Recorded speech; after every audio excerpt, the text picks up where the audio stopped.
Kanu Behl.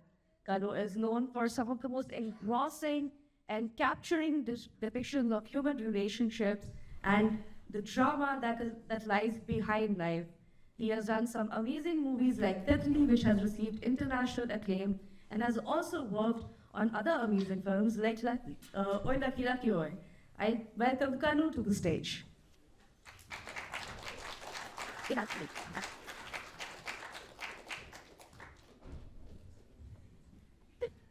Stones.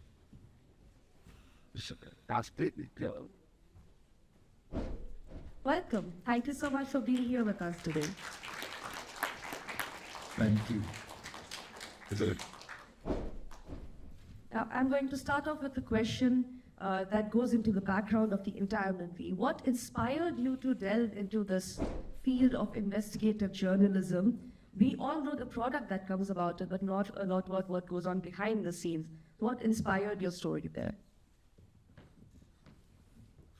So this started more or less. So Titli was my first film, and after that, Agra was at Director's Fortnight last year, as you know. So back in 2016, I had just finished writing a very advanced draft of Agra, and I knew it was a difficult film, and the process for financing would be really long. And around that time, I met the co-writer for the film, Ishani Banerjee. And we started, we discussed about doing something together, and we started discussing ideas. And around that time, Gauri Lankesh had happened. And I remember, just to give you context also, Gauri Lankesh was one of the most prominent journalists and social activists back in India, who was murdered in broad daylight, I think somewhere in 2017. And this was not the first case. A lot of similar incidents like this had happened before that. So while we were in the room, Gauri Lankesh had recently happened, and I remember both of us being really disturbed by it. And we were feeling like it was some sort of an inflection point. Something really big had changed, but we didn't quite know what. And I think that's where we started discussing the possibility of a film around the world of crime journalism and crime journalism. But we realized very soon that we didn't know enough about the world. And so we dove into the research for the film. Well, that took us about 18 months just to find out what the world was and get a basic lay of the land. And what started emerging from our research very quickly was that almost everybody on the street, outside of the mass media, what everybody on the street was telling us was that the situation in the world of journalism now is that you cannot tell who is doing what, where, how, and there is no hope of catching people anymore. So the picture that was built in front of us was of this very foggy, obtuse world. And we started talking about the fact that, if this is what people are feeling, why is no one talking about it? And why are all journalistic films about these, placed in vacuum heroes who go out to break stories and they eventually put the accused behind bars and the world is a happy place again? So no one seems to be talking about the other side. So I think that started an interesting sort of point for us, got us to an interesting point where we said, okay, this might be an interesting and pertinent sort of film to explore. So that's where it began. It's interesting that you mentioned the hero who goes and breaks stories and puts people behind bars. This is a very interesting character of Joy Bag, because what drives him, what motivates him? He's not driven by bravery, ambition somewhat, but that doesn't seem to also be the core driving force. So what is it that motivates him to keep going despite the fact that his life is in threat?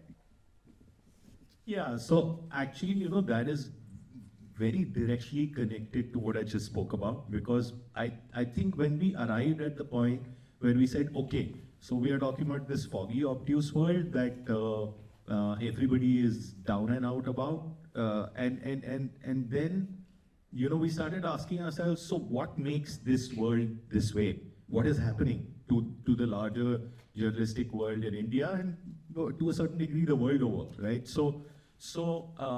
And at least in India, once you start having this discussion amongst yourselves or with people, everybody starts referring to, again, this very obtuse thing called the system. They say the system is fucked. I don't know if I can say fucked, but I already have. So they say the system is completely fucked.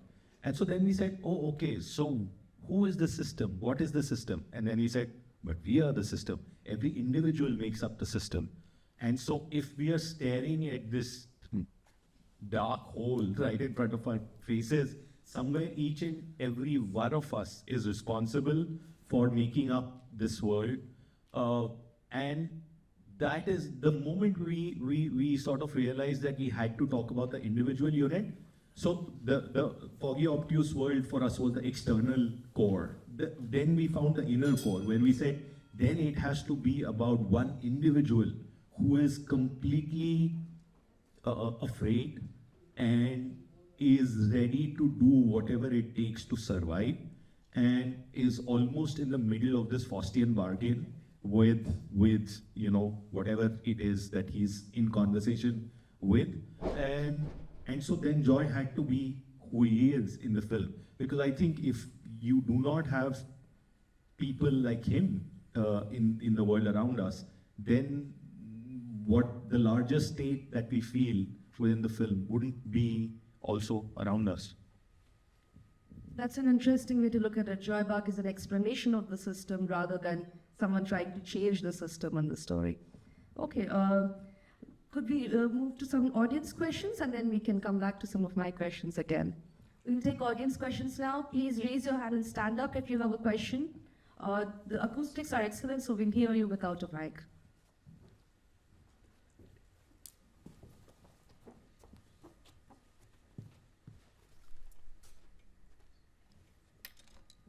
Yes? I really like the film. Can you hear me? Yes, we can hear you. Loud and clear. Yeah, I just wanted to know how much of the way we stand and the scandal around IPL actually sort of impacted your story and understanding sort of fictionalized it also. Is there anything like more similar to the JD case? Because he also had a sort of, he was starting the afterward and he was assassinated. Yeah, so I'm not allowed to say some things, so I'm not just going to not say it. I'm not going to talk about J-Day at all. Just for context, he's talking about another journalist called Jyotirmay Day, who used to work for Midday, this really tabloidy newspaper in Bombay, and he was shot dead in broad daylight in 2011. Yeah. So he was shot dead in broad daylight in 2011 in a roundabout very, very similar to what you see in this film. But this is not based on Jide at all. So, yeah. So yeah, I mean, we started at a point where we did, there were a lot of stories to reference in Bombay when this had happened, and our research took us to all corners. But also, we realized that if we were going to limit ourselves to just one story or just one scam, it would not do justice to what the film should really be about. And what it's really about is much bigger than just one killing of Gauri Lankesh or Jyotirmay Day or 50 other, 60, 70, 80, 100 other journalists that have been killed in India in the last 10 years. So we've taken elements from a lot of different places and tried to weave them into a coherent whole to be able to say the larger picture that was forming in front of us. I'll get one question and then we'll move back to audience questions. I remember we were having a conversation about the film yesterday, and I had described it as a thriller, and you had said it was a procedural. I would like to revisit that, if that's okay. I understand now because it is the music. It's not the music of a thriller. Was that a conscious choice? There is no tuck, tuck, tuck, tuck happening, which makes you sort of anticipate what's happening here. Yeah, I mean, I was never really interested in a thriller because that's not what the film is really about. As I said, the film is for us was more a piece about modern cowardice. You know, it was about this Faustian bargain. It was about exploring what is wrong with us and what is happening in India right now. But I didn't want to do it, or our whole crew, all of us who made the film, we didn't want to do it from a place of a pedestal. We didn't want to stand on a pedestal and say, oh, you know, we know what is wrong and now we are going to tell you. I think the best way to move something truly in an audience is to put them in the center of the piece and let them go through what the character is going through. So I really wanted them to be this spineless coward who dies a dog's death with people just walking by past him, and see what that makes them feel. And perhaps once you feel that, you can get closer to understanding what is really happening. Audience questions? Back there? That I will go. Yeah. Next. Actually, I would like to congratulate Mrs. This was a really fantastic movie for it to be. I'm from Hyderabad. It's been 1 year. I'm an action artist. I'm a trained artist in Hyderabad, India. So from there on, I can feel the direction what you have done is like an artist should do whatever he is being taught and whatever he doesn't have any inhibitions within his circle. So you have portrayed each and every character. My observation was each and every character has portrayed that sense. Like there were no lifters for character, and you have showed that accurately on screen. So I would like to appreciate you by saying that there are only few directors who try to end up entering into this kind of genres, and you have done that. Firstly, I would like to congratulate and also like to know that how an artist like me would like to approach a director like you so that it will be helpful in public forum. Like we can get any mailing of yours or something like that. I don't think I can allow you to answer that question. Sure, you can get my email ID. Do you want me to tell you right now? Sure, and Everybody will know the email ID. We can meet outside. yeah. Another theme that you have explored in this is the coming of digital media. We see every day that Instagram is what drives news these days, Twitter X is what drives news. That's where people get their first information from. But even otherwise, the traditional print and news media are also being forced to explore digital channels. How do you see it? What do you think are the pros and cons of this transition that is happening? I mean, I don't think I really need to say much about that. It is for all of us to see. It's right in front of our eyes. I think this state that we are driving ourselves into is also responsible for what we see, some of what we see and hopefully feel within the film, because we are just, I think all of us in some ways are just turning into bots. So I'll give you a little bit of a story that from within the film world that I've started hearing recently, which is that now once you go to pitch stuff to the OTT platforms, they actually have come up with a new term. They've coined a new term, which I heard last month for the first time. And perhaps I heard it late because I don't do much work with the OTT platforms anyway. They don't like to see my face. But anyway, I did hear it in the end. And so they started saying that they want content which is second screen friendly.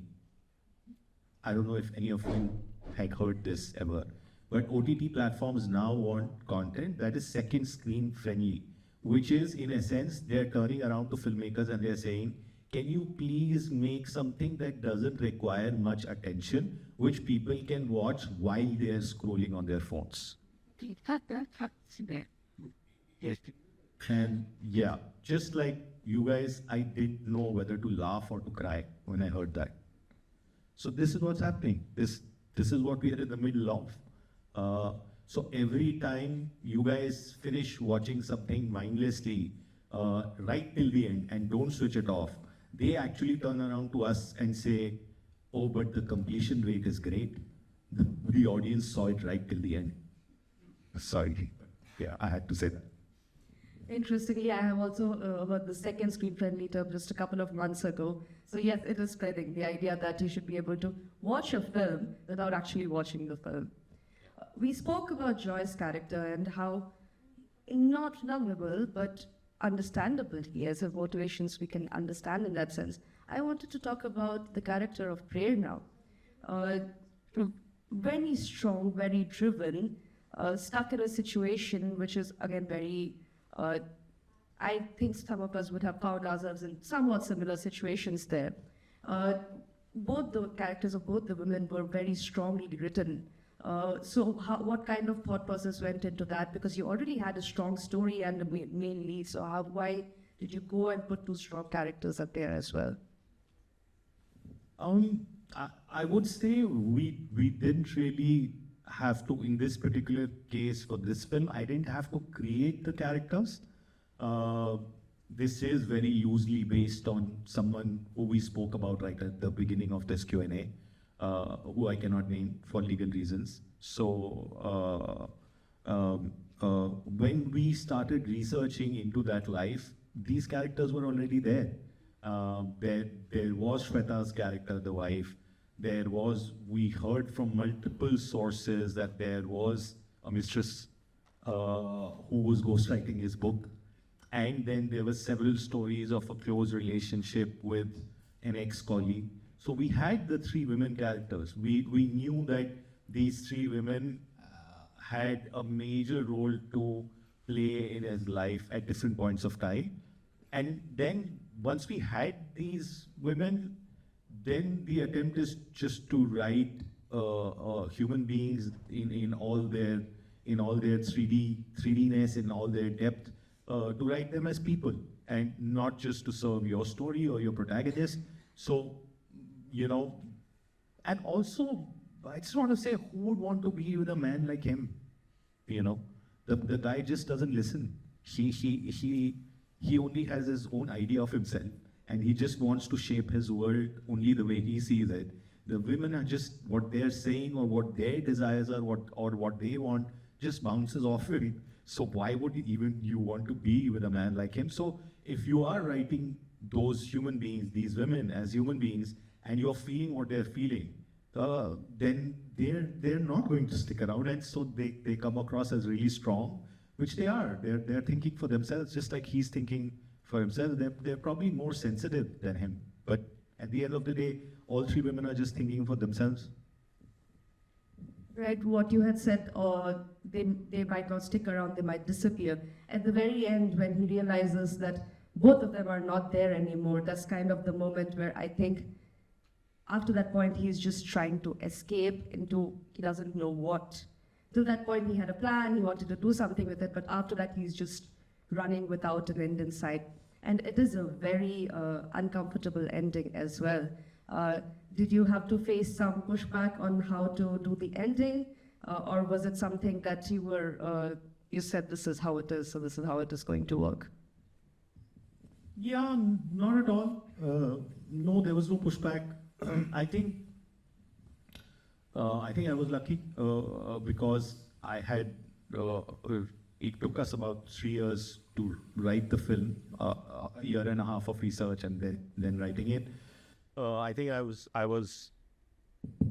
lucky enough that Manoj had expressed his interest to work with me back then, and we had been talking for a while. I had taken Agra to him, but it was not really a primary part. So he said, "Ye nahi, let's do something else." And Then when I took Dispatch to him, he read it overnight and he called me the next day and he said, let's do this. So Manoj was on board, then me and Manoj went ahead and met Ronnie, and Ronnie came on board, and I think everybody really liked the script and liked the organic nature of it and the truth within it. So there was no real question of why are you doing this or why are you doing that. I think that is usually, the moment I get questions like that, that is usually my cue to walk out of the room also. That wasn't happening, and that was the first sign for me that I was in the right room, and this film had the hope of getting made the way it should be made. So yeah, that's how it played out. Yes. Yeah, please. Hi, Devanshi here. So it's a great film. You know, you bring out the true characters and the rawness in the film every time. I love the LSD. I love Oi Lucky Lucky Oi. One of my favorite films till date. But I want to know, what is the message that you want to bring out, and after the message, what motivation or action or reaction would you expect from the audience, you know, after we watch this film? Because sitting in this theater, you watch the film, no distraction, and like theater experience is always amazing, and it really stays with us. We go out of the theater with the film in our hearts and soul and everything. And I would like to know from your end, what is that one message, or that also that one invention like you want everyone, or like, you know, sort of like I would like my audience to feel this way, and work on this and stay inspired, and like, you know, if you're talking about the rewarding system, do you want us to change, and like what purpose, you know, I'd like to, you know, sound. So A, I'm just 44. B, I'm only a filmmaker. C, I don't think films are about messages. I don't think any film has a job to deliver any message at all. So I am not looking to deliver any message at all. This is what it is. You know, this is the world we live in. I think once the film is made, it becomes the audience's film. It is your film now. It is up to you what you want to. It is up to you what you want to do with it now. I don't know. I've just tried to come close to a feeling that I was feeling, and try to represent that feeling with as much honesty and as much courage as I could muster at this particular point of time. Maybe at different places I failed also.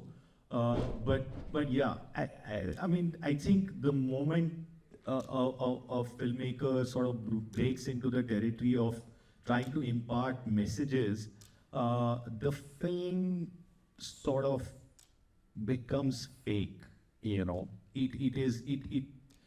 So let me put it this way. For me, cinema is a conversation that you have. And the problem with messages is that the moment messages come in, that conversation turns into a sermon. And I don't want to sermonize. I don't want to be a Baba. You know, I'm just one of you.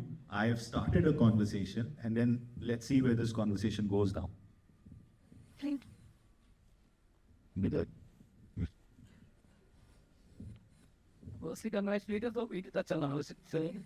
One question is, when you directed actors, especially in when Gladbach's character is being shot. So I would like to know, how did you direct Marlon Bachman there?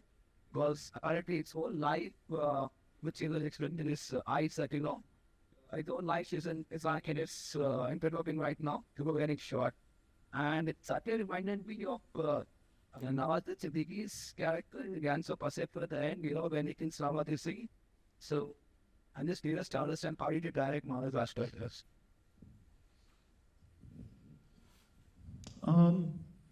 So again, yeah, sorry, I didn't catch your name. Sir, I'm Praveen. Praveen. Praveen, so the way I work is usually most of my work finishes in the prep. So I usually have a 3-month long workshop where we try to live the life of the character outside of the screenplay as much as possible. So we don't really touch the screenplay after the first week or then just 1 week before we start shoot. And so the rest of the 10 weeks are about just doing other stuff, which is not on the page. I don't remember who, but I think perhaps it was Herzog, but I might be wrong. But Herzog once said that the film actually lies in the white and not in the black on the page. So we try to build the white as much as possible so that the actor already knows as much of the character as possible. So when you ask me how I directed him in that sequence, I don't know. I think we prepped for it. We did a lot of stuff. We made him live his life. Everybody, all the actors, we made them live their lives so that they knew their lives outside of just the scenes, outside of the screenplay. So they knew everything. And once you know Joy Bagh inside out, once you know who he is consciously, subconsciously, unconsciously, you are familiar with him, then my job is done. Then on that day, since you are the person, in this case Manoj is the person living that character. He is the only one. There's another thing. A lot of actors that I've worked with also get very annoyed with me when I make small corrections. Like I'll give you an example of Titli, where I had a lot of new actors, so they are like, stuck with me. They can't say anything. I can do whatever I want. But there was Ranveer, who was a very experienced actor, Ranveer Shori. And so I had a very interesting time. I mean, lovely performance, and I had a very interesting time in the early days of working with him, where the first 2-3 days of shoot, I used to tell him very small things. And I used to say, don't keep this hand here, or can you please not look there, look here. And he used to get very annoyed. And it took 2 or 3 days, and there was a lot of tension built up between us. And finally, on the 4th day, he exploded. And he said, what the fuck are you doing? Don't tell me small things. You're not directing me. You're not telling me this. You're not telling me what I'm feeling. Why are you telling me these small things? I'm a very experienced actor. Let me do what I want to do, right? And so I told him, but that is exactly why I'm telling you the small things. Because you know the big things. I don't need to tell you the big things. If you and me have prepped properly, then you already know the big things. And I have to trust you with the big things because you know them. All I can do is, iterate a little bit and, do small truth adjustments, because I'm seeing the performance from outside and I can see little things which might be taking away from the truth, or if you do some other little thing, then it might create a feeling of more truth. So for me, performances are essentially about this. So what he's feeling is him, I don't know if that answers your question. Yeah, pretty much. I do. All right. Ladies and gentlemen, another huge round of applause. I'm so sorry. Could you ask us that question outside? Is that okay? Thank you so much. Thank you so much, Kanu Behl, for joining us and being here with us in Berlin.